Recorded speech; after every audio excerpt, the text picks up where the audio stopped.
We live in an era, particularly in our industry, that is inundated with superheroes. And there's very few heroes, genuine heroes left that we can look to. And Jane is that.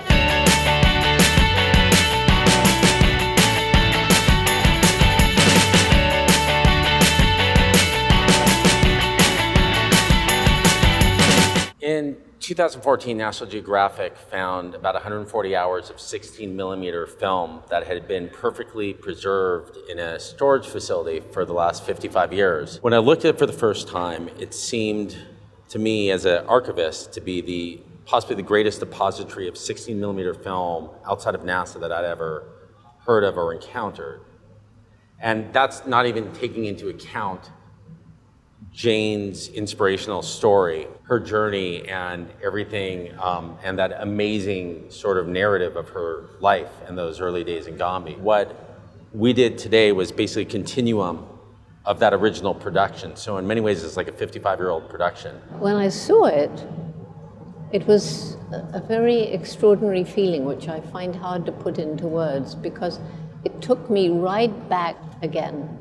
I was that young woman who was out there with the chimpanzees living her dream. I hope they'll take away from the film something of the amazing nature of these close relatives of ours, and the fact there's still things for us to discover. The real value and message, for me, for a viewer, transcends wildlife and nature and ultimately becomes a story about pursuing your passion, but in a very real and grounded way, because Jane did go on this incredibly authentic, real journey.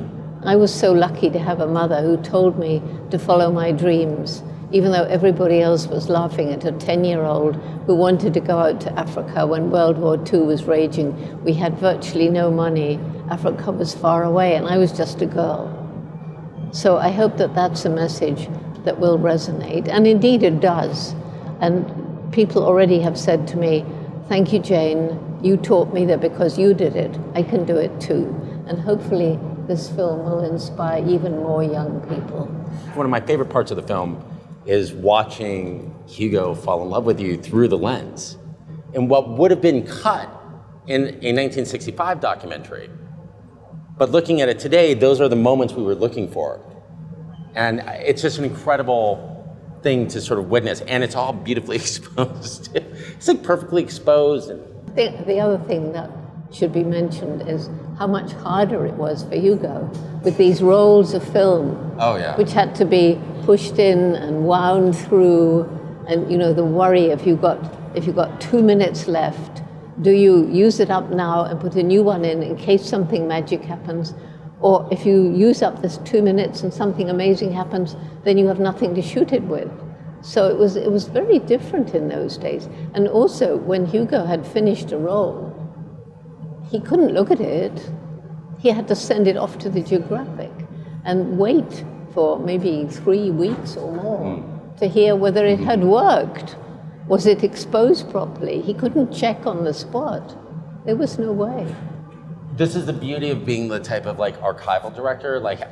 I'm experiencing it through the edit room, but what Hugo went through, what Jane and Hugo went through to get those images is it's mind blowing.